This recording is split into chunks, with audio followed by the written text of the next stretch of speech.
Bueno, hoy vamos a terminar con la teoría del derecho penal, ¿no? La primera pregunta que responde la parte general, ¿qué es el derecho penal? Bueno, estábamos delimitándolo, hemos analizado las relaciones del derecho penal, lo que es derecho penal, lo que no es derecho penal, pero tiene relaciones con otras disciplinas. Nos habíamos centrado fundamentalmente con las dos disciplinas que tienen relaciones secantes, que parcialmente las incorpora, que son el derecho constitucional y el derecho internacional. Respecto del derecho constitucional, habíamos bajado lo que son los tres órdenes de clasificación, que puede ser un poco arbitraria, pero de principios constructivos, es decir, los que se derivan de la legalidad, los que se derivan del respeto elemental a los derechos humanos y los que se derivan del principio republicano del gobierno. Revisando los apuntes, al enumerarles los que se derivan del respeto elemental de los derechos humanos, me quedó en el tintero uno, que es el principio de mínima trascendencia o de personalidad de la pena. La pena, lo completo ahora, la pena es personal, es decir, no trasciende de la persona del penado. Una pena de multa, por ejemplo, que el sujeto no la paga y se muere, no pasa a sus herederos. Pero inevitablemente, la sociología, la experiencia común nuestra de todos los días, nos muestra que la pena sí trasciende.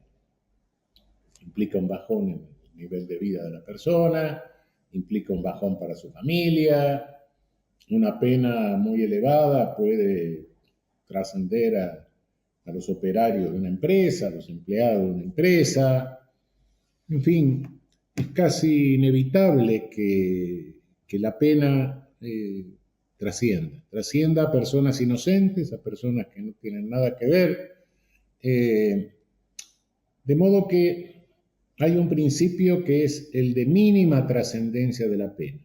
Hay que forzarse desde el derecho penal porque la pena que inevitablemente trascienda lo menos posible. Y hay algunos casos en que esta trascendencia se vuelve dramática. Cuando la ejecución de la pena deja desamparada a una persona, un inválido, una persona que depende del penado. Cuando se está penando a la madre con hijos menores. Cuando se deja abandonado a los hijos, en situación de abandono.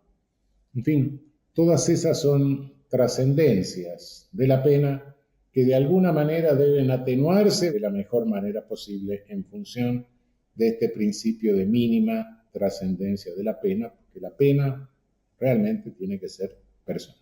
Bien, con esto les completaba la lista de los tres órdenes de principios, los que se derivan de la legalidad, los que se derivan del respeto elemental a derechos humanos, los que se derivan del principio republicano de gobierno.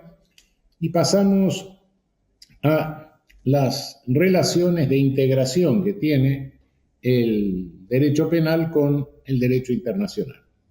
Advirtiendo que la primera es con el derecho internacional de los derechos humanos. Quedó claro que el derecho internacional de los derechos humanos está sometido a jurisdicción internacional en nuestro continente, al sistema interamericano de derechos humanos, cuyo órgano jurisdiccional es la Corte Interamericana de Derechos Humanos, en el continente europeo, en el Tribunal Europeo de Derechos Humanos, en África, el Tribunal Africano de Derechos Humanos.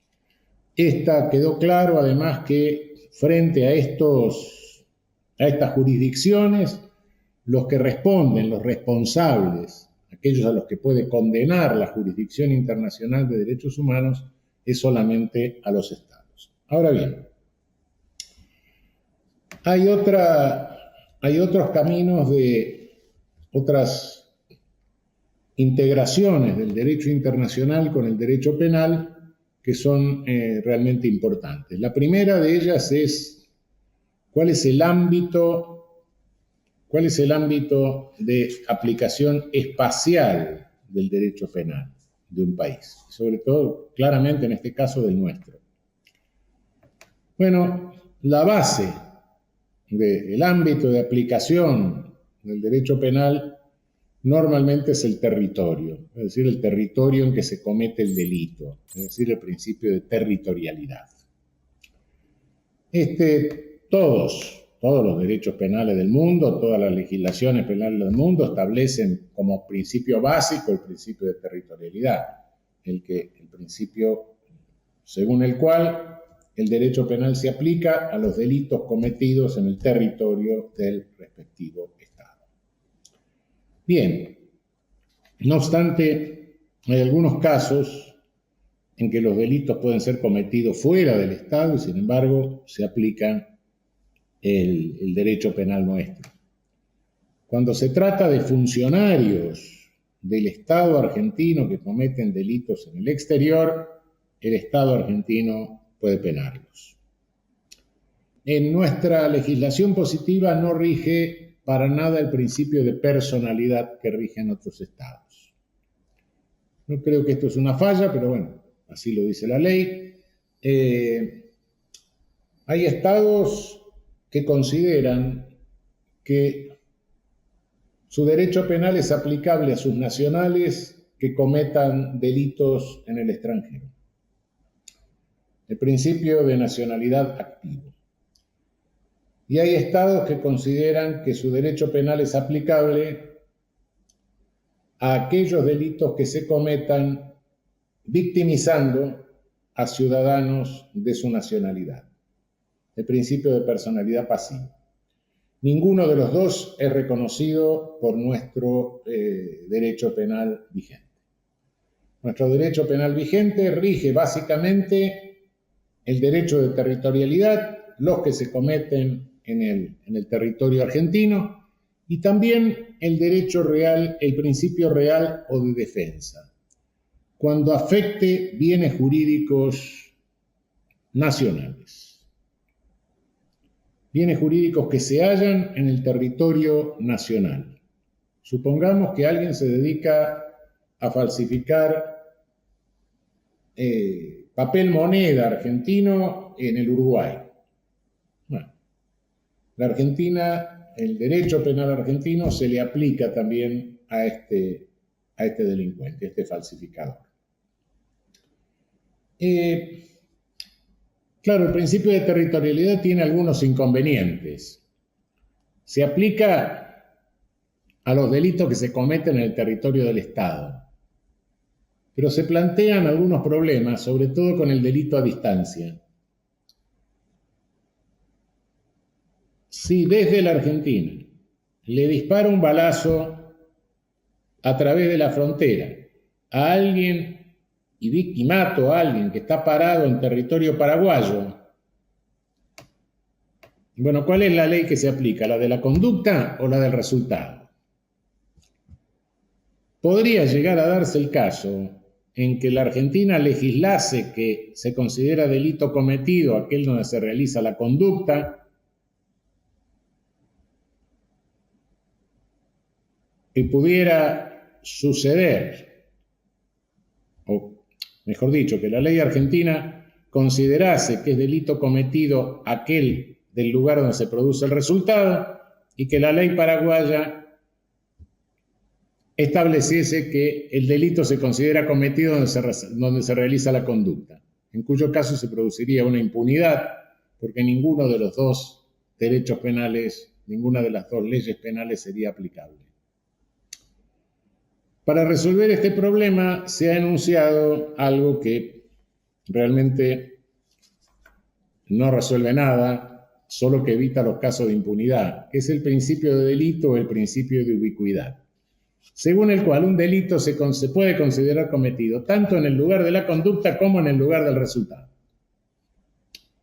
En tal caso, esto lo único que no nos dice dónde se comete el delito, sino que nos dice, bueno, evitemos los casos de impunidad cuando se produzcan este fenómeno de que uno establezca que es la ley del resultado y otro establezca que es la ley de la conducta. Bien, hasta acá tenemos los principios más o menos consagrados en la ley, en el Código Penal, en las leyes penales infraconstitucionales. Nuestro derecho penal fundamentalmente, nuestra legislación penal se rige básicamente por el principio de territorialidad y también el principio, como les dije, el principio real o de defensa. Principio de nacionalidad en nuestra legislación penal no funciona. Pero también hay otro principio que es el principio universal. Es el principio universal. El principio universal es aquel según el cual hay algunos delitos que pueden ser penados por cualquiera, siempre y cuando no hayan sido previamente penados. El principio universal surge por resultado de la costumbre en el derecho internacional. El derecho internacional reconoce como fuente la costumbre. Si no se reconociese el derecho internacional, el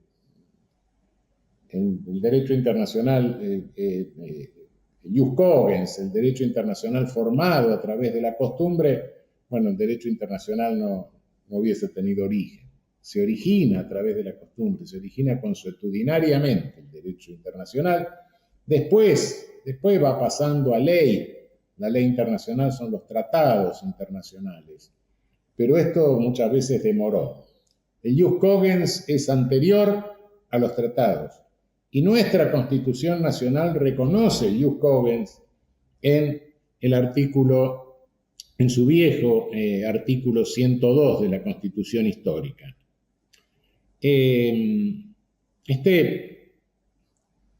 Cuando establece que nuestros tribunales federales son los competentes para conocer los casos de derecho de gentes. En realidad está reconociendo el principio universal en aquel momento, básicamente, en función de ius cogens, porque había muy pocos tratados en 1853, 1860, que estableciesen, que generasen estos delitos que cualquier Estado podía sancionar, podía penar.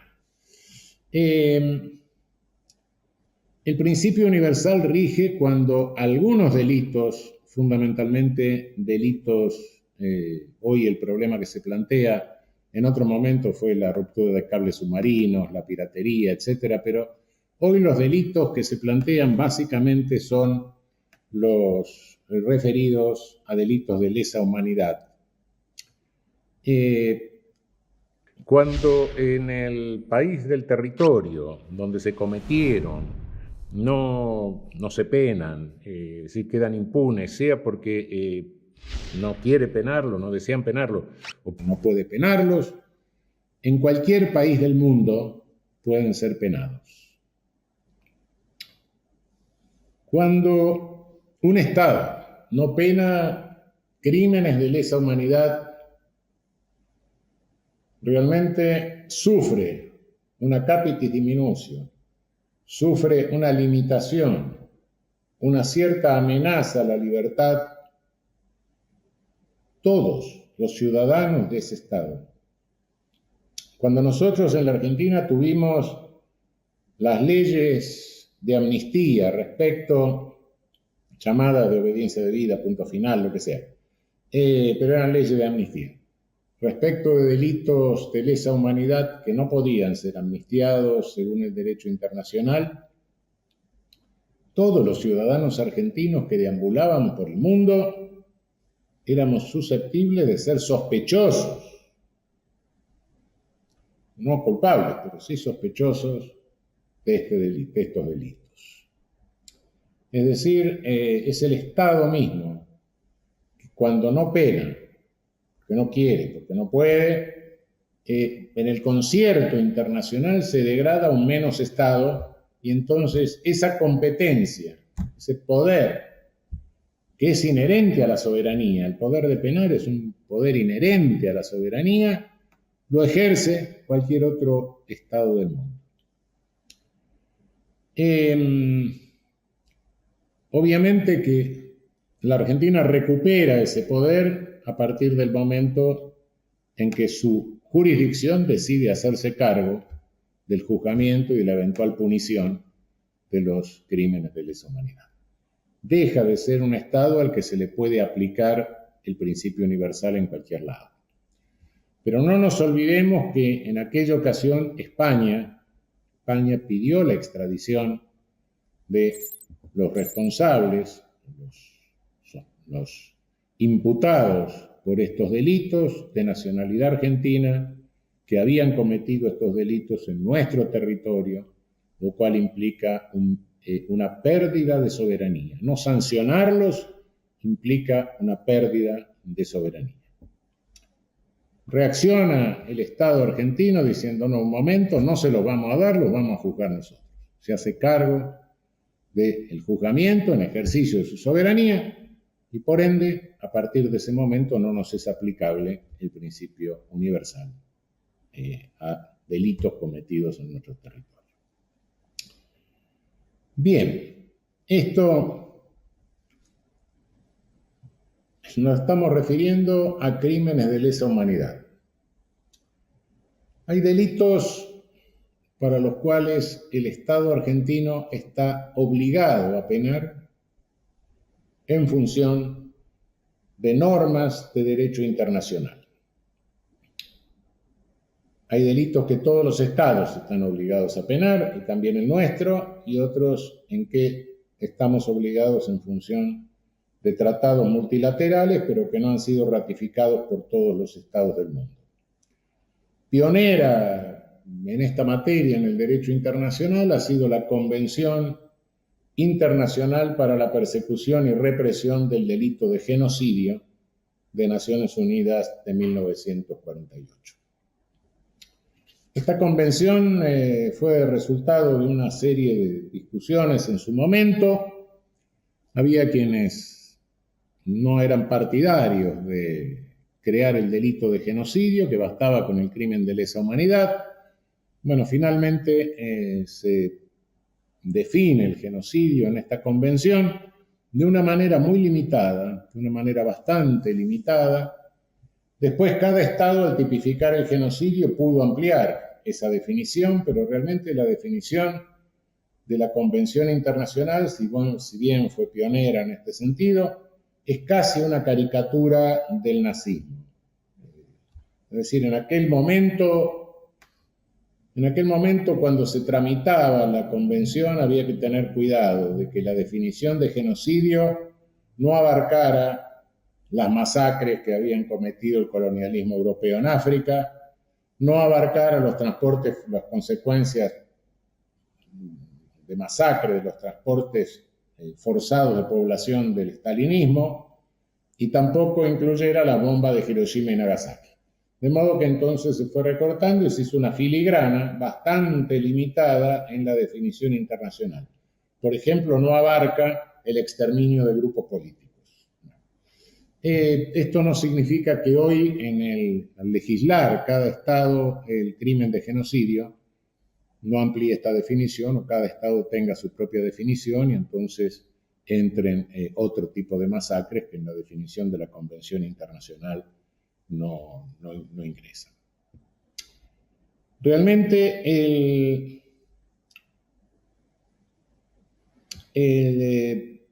que un Estado tenga la obligación de penar delitos no significa que tenga que crear nuevos tipos penales si ya tiene tipos penales que habilitan un ejercicio de poder punitivo que no es ridículo, que no es impunidad, que no es desproporcionado, que está proporcionado a la gravedad del delito, etc. Es decir, no tenemos que confundir eso con algunas cosas que nos ha sucedido en la Argentina, como por ejemplo que el GAFI, que es un órgano que no tiene facultades para imponernos nada, pero que se toma la atribución de amenazar a los estados con cobrarle por transferencias bancarias, etcétera, si no tipifican ciertos delitos, y nos ha obligado a tipificar un delito de terrorismo que no teníamos ninguna necesidad de tipificar, porque todas las manifestaciones del terrorismo, que son muy graves, por cierto, ya estaban en nuestra legislación positiva, de modo que hemos incorporado un tipo penal que retipifica y crea confusión, y en algunos países ha servido, como en Chile, para la persecución de grupos originarios. Bien. Esto, tenemos ámbito territorial, básicamente, tenemos delitos que el derecho internacional nos obliga a penar, no a tipificar. Si ya están tipificados, ¿por qué tipificar? Pero sí a penar en nuestro derecho. Nosotros seríamos responsables como Estado, el Estado argentino sería responsable si no pena esos delitos materialmente, tiene el deber de penarlos, no solo de tenerlos combinados con pena, sino además de imponer las penas cuando se dan en su territorio. Cuidado que en líneas generales, el Estado tiene el deber de penar delitos desde el punto de vista del derecho internacional. Si el Estado no pena delitos contra la vida o no pena delitos contra la libertad sexual, ¿por qué? Porque le gusta que haya violaciones. Bueno, cuidado, acá el Estado está incurriendo en una violación de derechos humanos por no tutelar suficientemente la vida, por no tutelar suficientemente la libertad sexual. Sí, claro, perfecto. Pero eso es responsabilidad frente a violaciones, a jurisdicción de derechos humanos. El Estado siempre está obligado a penar sobre todo delitos que afectan la vida, que afectan la integridad sexual, etc. No puede dejarlos impunes arbitrariamente porque se le ocurre. No. Pero hay otros delitos que el Estado tiene la obligación siempre de penar. En particular. Y estos son, entre otros, básicamente los crímenes de lesa humanidad. Bien. En los últimos años ha surgido poder punitivo habilitado por tribunales internacionales. A partir de los tribunales pioneros, que fueron el Tribunal Internacional para Grandes Criminales de Guerra de Nuremberg y el de Tokio, dos tribunales que se hicieron en la posguerra, se han habilitado otros tribunales internacionales. Hay una corte permanente, una Corte Penal Internacional permanente que se crea a través de lo que se llama el Estatuto de Roma. Es el único tribunal permanente. Los otros tribunales internacionales no han sido permanentes. Los tribunales internacionales que se han establecido, el tribunal,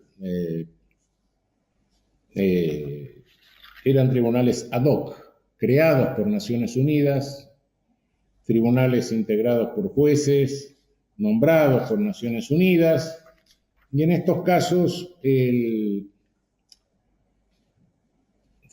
básicamente fueron dos, los tribunales de Ruanda y de Yugoslavia, de la ex Yugoslavia. Fueron tribunales que crearon las Naciones Unidas, estos tribunales ad hoc, sin el consentimiento de los gobiernos locales. No, fue Naciones Unidas que creó estos tribunales ad hoc, tribunales internacionales. El único tribunal internacional permanente, insisto, es el tribunal que se crea a partir del Estatuto de Roma. La definición de genocidio del Estatuto de Roma es más amplia que la de la Convención Internacional. Muchísimos países reconocen la competencia de la Corte Penal Internacional conforme al Estatuto de Roma, Estatuto de Roma, salvo Estados Unidos, Rusia, China, India, Indonesia, Arabia Saudita y Turquía. La Argentina fue uno de los primeros países en reconocer la competencia del Tribunal de la Corte Penal Internacional por la Ley 23.390. Es decir, estamos sometidos a la competencia de la Corte Penal Internacional. ¿Qué derecho penal aplica esta Corte?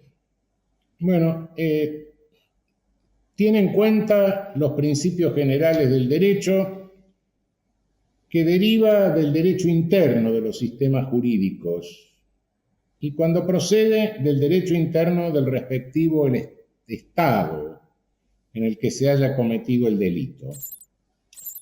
Ahora, el poder punitivo que se ejerce por la Corte Penal Internacional, que sí, que es una corte que juzga personas, no es como la Corte Interamericana que juzga Estado, no, esto juzga y condena personas que no han sido condenadas por su derecho, por el derecho vigente en el territorio. Este tribunal habilita poder punitivo. ¿Es selectivo? Sí, claro que es selectivo. Tan selectivo es que la Corte Penal Internacional no puede someter a su jurisdicción sin previa admisión por parte del Consejo de Seguridad de las Naciones Unidas, que es un órgano político.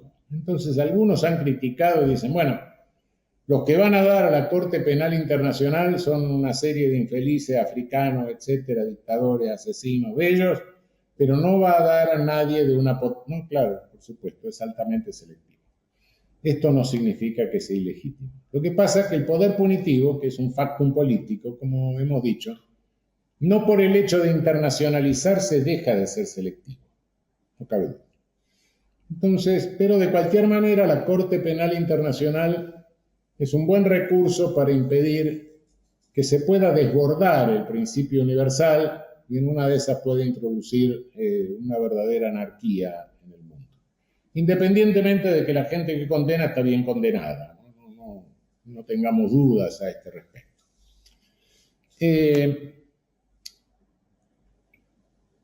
Todo esto que haya tribunales ad hoc nombrados por Naciones Unidas, que haya una Corte Penal Internacional, esta sí por un tratado, en función de un tratado multilateral, ratificado por muchísimos países, salvo estas potencias, habilita un derecho penal que es selectivo, sí, un poder punitivo que es selectivo, sí, también el nacional es selectivo, no cabe duda, no por internacionalizarse va a dejar de ser selectivo el poder punitivo,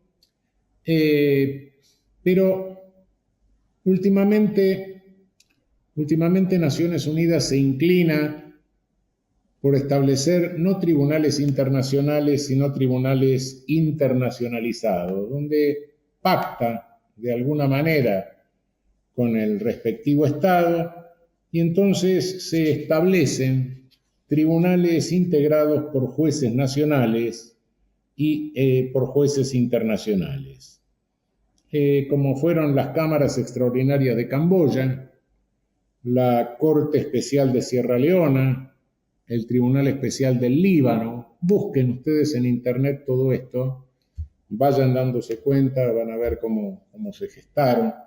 En definitiva, parece que Naciones Unidas prefiere los tribunales internacionalizados y no los tribunales internacionales ad hoc porque son más baratos. Realmente los tribunales internacionales ad hoc son tribunales muy caros. Sale muy caro condenar a una persona frente a esos tribunales. Y el permanente, les insisto, es la Corte Penal Internacional conforme al Estatuto de Roma, que no está ratificado por las principales potencias que manejan el mundo. Bien, el antecedente de todo esto, y tengo que referirme a esto, son los tribunales para grandes criminales de guerra de Nuremberg y Tokio. ¿Cuál es la función o por qué se legitima el ejercicio de poder punitivo de estos tribunales internacionales? Realmente Si levantamos la vista de lo meramente normativo y miramos la realidad, realmente un genocida, un criminal de lesa humanidad, es un sujeto que cuando pierde el poder, y nunca va a ir a dar ante un tribunal si tiene poder, lo va a dar si lo perdió, claro, cuando pierde el poder,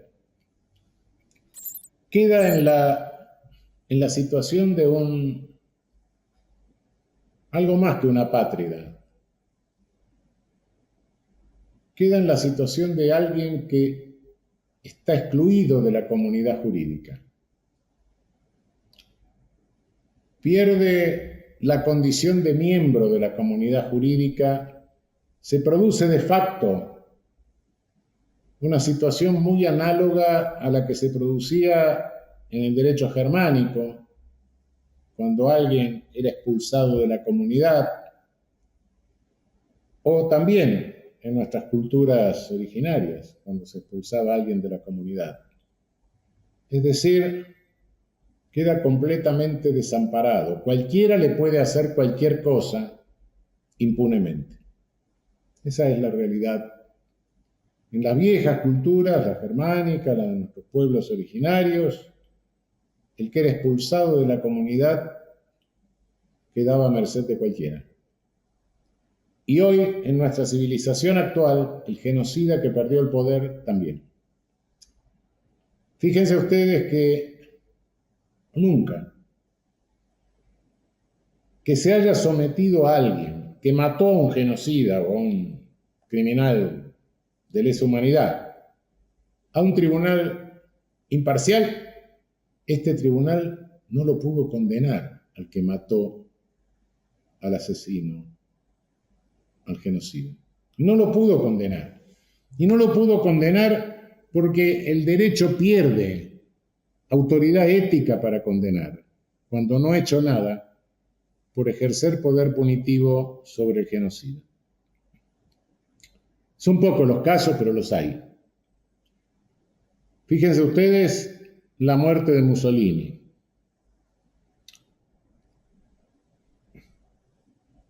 Se usó el pretexto de que era un acto de guerra. No era un acto de guerra, no existía más el Estado que se suponía, el Estado títere que se suponía que Mussolini estaba gobernando. No existía más, estaban escapando. Pasaron 20 años y no se sabía cómo resolver la cuestión. Y bueno, se cerró el expediente diciendo que es un acto de guerra, un pretexto. Algunos años antes, en los años 20, un joven armenio, Teleirán, le dio muerte al genocida Talat. Talat, que había sido el ministro responsable de gran parte del genocidio armenio. Le dio muerte Teleirán cerca del zoológico de Berlín y bueno, cuando fue sometido a juicio, llamaron médicos, psiquiatras, todos decían, no, usted no es inimputable. Salvo uno, que era el que menos títulos tenía, que decía, sí, es inimputable. Lo declararon inimputable. Teleirán volvió a Estados Unidos, un joven volvió a Estados Unidos, se murió de viejo. Nunca tuvo ninguna enfermedad mental. ¿Qué pasa? ¿Qué pasó? ¿Qué pasó para que el público ministerio de Dongo un día dijera, bueno, mire, de Como un día dijera, bueno, mire, era un acto de guerra, o para que el tribunal alemán de la República de Weimar dijera, estaba loco? No hay autoridad ética para condenar en esos casos. El genocida que pierde el poder sale de la comunidad jurídica. Y el ejercicio de poder punitivo sobre él es volverlo a la comunidad jurídica. Sos un genocida. Te vamos a penar, pero sos uno de los nuestros. Desde aquí en adelante nadie te va a poder tocar sin que recaiga sobre él poder punitivo. Ese es el efecto que tiene. Claro, ¿no? Me dirán, bueno, pero si lo matan, bueno, Nuremberg y su condena de muerte.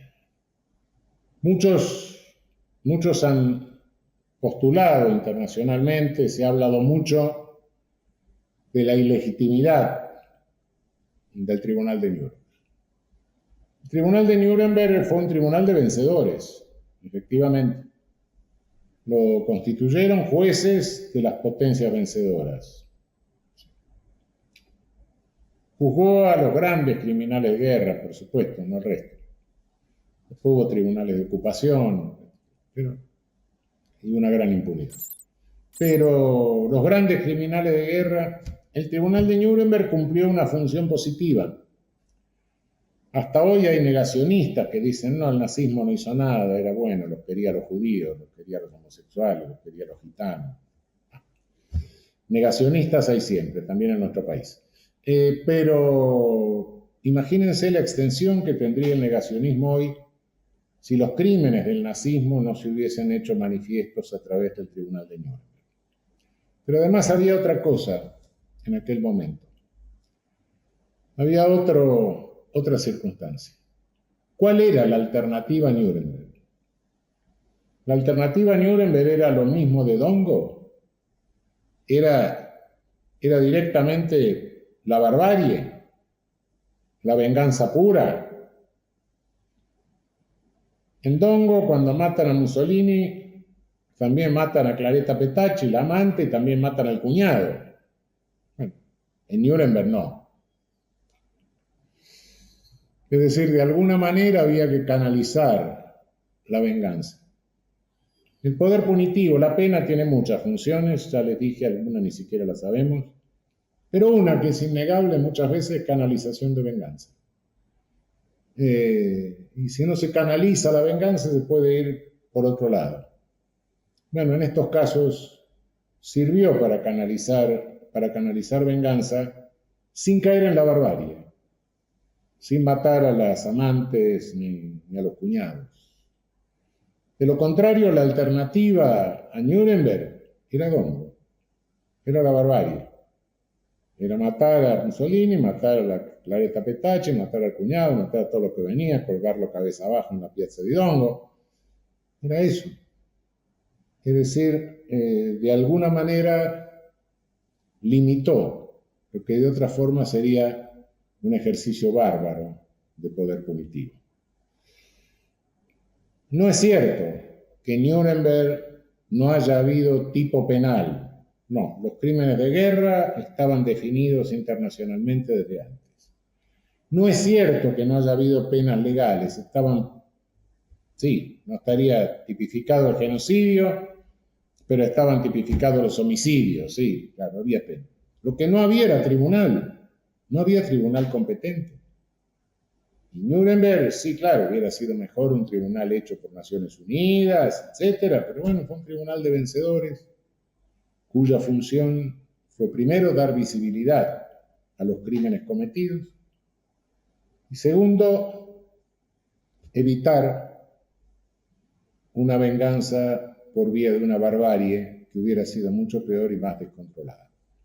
Es decir, de alguna manera intentó dar un matiz civilizatorio a lo que era el juzgamiento de crímenes de una magnitud atroz como nunca se habían conocido, por lo menos en el territorio de Europa.